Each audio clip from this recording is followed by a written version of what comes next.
ये आकाशवाणी रायपुर है। छत्तीसगढ़ी समाचार बुलेटिन के संग किरण वर्मा के जय जोहार। अब सुनाओ आज के प्रमुख समाचार। प्रधानमंत्री आज वीडियो कॉन्फ्रेंस के माध्यम ले सरकारी विभाग और संगठन मन में नवनियुक्त 71,000 कर्मचारी मन ला सौंपिन नियुक्ति पत्र। बीजापुर जिला में सुरक्षा बल 2 महिला समेत 3 जैन माओवादी ला करिस गिरफ्तार और नवा रायपुर के अंतर्राष्ट्रीय क्रिकेट स्टेडियम में काली भारत और न्यूजीलैंड के बीच होही 1 दिवसीय मुकाबला। अब समाचार विस्तार ले। प्रधानमंत्री नरेंद्र मोदी आज वीडियो कॉन्फ्रेंस के माध्यम ले सरकारी विभाग और संगठन मन में नवनियुक्त 71,000 कर्मचारी मन ला नियुक्ति पत्र सौंपिन। ए मौका में प्रधानमंत्री ह कहिन कि रोजगार मेला देश के युवा मन के सशक्तिकरण बर सरकार के प्रयास हरय। प्रधानमंत्री ह बताइन कि सरकार गंवई मन में भारत नेट के माध्यम ले ब्रॉडबैंड सेवा उपलब्ध कराए के काम करत हे, जेखर ले ज्यादा रोजगार पैदा होही। श्री मोदी ह कहिन कि स्टार्टअप के सफलता ले वैश्विक स्तर में देश के युवा मन के खास पहचान बनत हे। ओमन कहिन कि सरकार भर्ती प्रक्रिया ला पारदर्शी और समयबद्ध करे के दिशा में काम करत हे। ओमन नवनियुक्त कर्मी मन ले कहिन कि ओमन नागरिक सेवा के मंत्र के संग अपन काम पूरा करे। बीजापुर जिला में सुरक्षा बल 2 महिला समेत 3 जैन माओवादी ला गिरफ्तार करे हे। एमन करले tiffin bomb, gelatin rod, detonator समेत दूसर माओवादी सामान बरामद करे गे हे। मिले जानकारी अनुसार बासागुड़ा, गंगालूर और किरंदुल के सीमा क्षेत्र में माओवादी मन के मौजूद होए के सूचना में दंतेवाड़ा और बीजापुर के डीआरजी, एसटीएफ, महिला कमांडो और कोबरा बटालियन के संयुक्त टीम पीड़िया कोती सर्चिंग बर निकले रहीस। ए दौरान ईडेनार के जंगल में माओवादी मन सुरक्षा बल ऊपर फायरिंग शुरू कर दिन। जवान मन कोती ले करेगे जवाबी कार्रवाई में माओवादी मन भागे लगिन। ए दौरान सुरक्षा बल इलाका के घेराबंदी करके 2 झीन महिला समेत 3 माओवादी मन ला गिरफ्तार करीन। एमाले 1 झीन माओवादी ऊपर 1 लाख रुपया के इनाम घोषित रहीस। ओती मोहला मानपुर अम्बागढ़ चौकी पुलिस कोहका थाना क्षेत्र ले करीबन 30 किलो वजनी विस्फोटक सामान बरामद करीस, जेला निष्क्रिय कर देगिस। भारतीय जनता पार्टी के प्रदेश अध्यक्ष अरुण साव के काफिला में शामिल एक वाहन पाछू रतिहा दुर्घटनाग्रस्त हो गिस।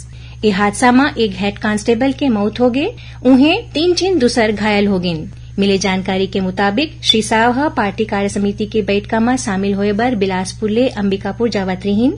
यही दौरान सरगुजा जिला के उदयपुर क्षेत्र के खरपारी नाला करा ओमन के पायलट वाहन अनियंत्रित होके पलट गिस। ए हादसा में हेड कांस्टेबल के मौकाच में मौत हो गई।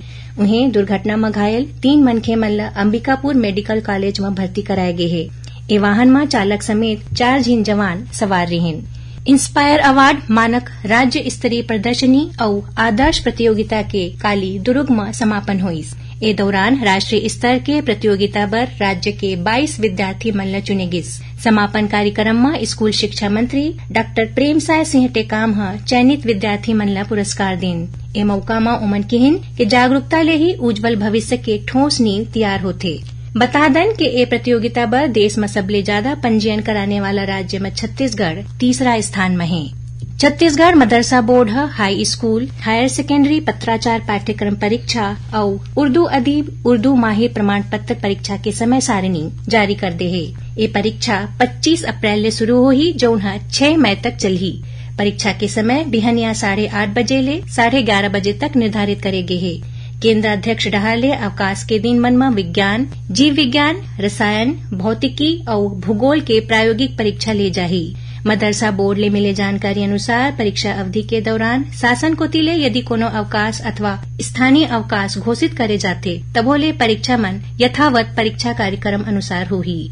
धर्मांतरण और एकर विरोध करैया मन ऊपर राज्य सरकार डहाले राष्ट्रीय सुरक्षा कानून लगाए के आरोप लगावत भारतीय जनता पार्टी जांजगीर में धरना प्रदर्शन करिन। इमा नेता प्रतिपक्ष नारायण चंदेल, संभागीय प्रभारी किरण देव, भाजपा के वरिष्ठ नेता गिरधर गुप्ता और जिला अध्यक्ष गुलाब सिंह चंदेल मौजूद रहीन। छत्तीसगढ़ी समाचार बुलेटिन आप मन आकाशवाणी रायपुर ले सुनत हो। छत्तीसगढ़ के खबर ले है आपकी वास्ता और खबर के विश्वसनीयता ले है हमार वास्ता। आकाशवाणी समाचार रायपुर के प्रादेशिक समाचार बुलेटिन के संगे संग हमार समसामयिक कार्यक्रम आप रेडियो के संग अपन मोबाइल में घलो सुन सकत हो।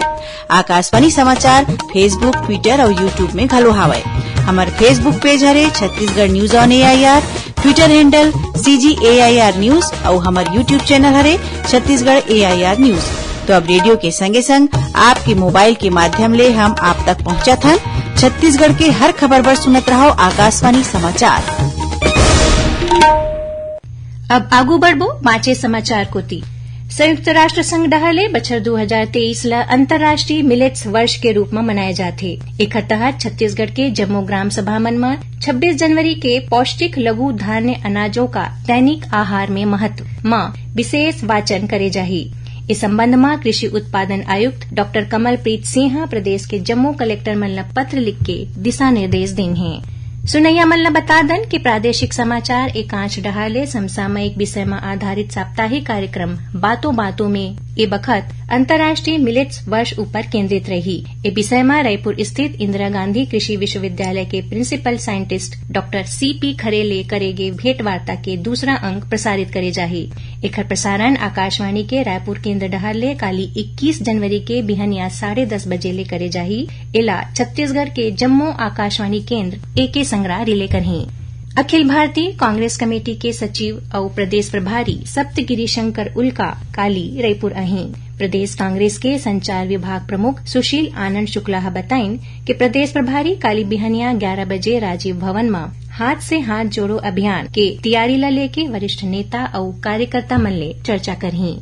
प्रदेश में महिला और बाल विकास विभाग डहाले महिला मन ला संकट के बेरा में तुरते सहायता देबर राज्य स्तर में महिला हेल्पलाइन नंबर 181 के संचालन करे जाथे। महिला हेल्पलाइन के जरिया अब तक 18,000 ले ज्यादा प्रकरण दर्ज करे गए हैं, जेमा ले 15,400 ले ज्यादा प्रकरण के निराकरण करे जा चुके हैं। बता दन कि मुसीबत में फंसे महिला मन टोल फ्री नंबर 181 और सखी सेंटर ले मदद लेहे के संगे संग फेसबुक, ट्विटर और व्हाट्सएप के माध्यम ले घलो सहायता मांग सकत हैं। 24 घंटा निःशुल्क उपलब्ध इन नंबर में मोबाइल या लैंडलाइन नंबर ले फोन करके मदद ले जा सकत है। नवा रायपुर के शहीद वीर नारायण सिंह अंतर्राष्ट्रीय क्रिकेट स्टेडियम में काली 21 जनवरी के भारत और न्यूजीलैंड के बीच एक दिवसीय मुकाबला होही। दोनों टीम के खिलाड़ी काली संझा रायपुर पहुंचिन, जहां राजकीय गमछा पहना के ओमन के स्वागत करेगिस। खिलाड़ी मन बर मिलेट्स सूप और मिलेट्स सलाद के संगे संग छत्तीसगढ़िया पारंपरिक व्यंजन के व्यवस्था करे गे है। राजधानी रायपुर में पहली घव होवैया अंतर्राष्ट्रीय क्रिकेट मैच ल लेके लोगन मन में बड़ उत्साह देखे जाथे। और अब थोरकुन समाचार सार में। छत्तीसगढ़ में आजादी के खातिर बलिदान देवैया अमर शहीद गेंद सिंह के आज शहादत दिवस हरे। ए मौका में मुख्यमंत्री भूपेश बघेल ओमन ला नमन करत किहिन कि गेंद सिंह सन 1857 में हुए देश के प्रथम स्वतंत्रता संग्राम ले बहुत पहली अंग्रेज मन के गुलामी और शोषण के विरोध में आवाज उठाए रहिन। स्वास्थ्य और परिवार कल्याण विभाग 73 नवा चिकित्सा अधिकारी मन के पद स्थापना के आदेश जारी करे है। कोरबा जिला में राखे गए सड़क सुरक्षा सप्ताह के काली समापन हुईस। ए दौरान यातायात पुलिस और स्कूल कॉलेज के विद्यार्थी मन नुक्कड़ नाटक के माध्यम ले सुरक्षित तरीका ले वाहन चलाए, सीट बेल्ट और हेलमेट लगाए, यातायात के नियम के पालन करे बर लोगन मन ला जागरूक करीन। और सूरजपुर जिला में पुलिस डहाले चलाए गए ऑपरेशन ईगल के तहत 101 स्थायी वारंटी मन ला गिरफ्तार करे गिस। एमन ऊपर छेड़छाड़, मारपीट और चोरी समेत दूसरा मामला दर्ज हरे। आखिर में प्रमुख समाचार एक घाव फेर। प्रधानमंत्री आज वीडियो कॉन्फ्रेंस के माध्यम ले सरकारी विभाग और संगठन मन में नवनियुक्त 71,000 कर्मचारी मन ला सौंपिन नियुक्ति पत्र।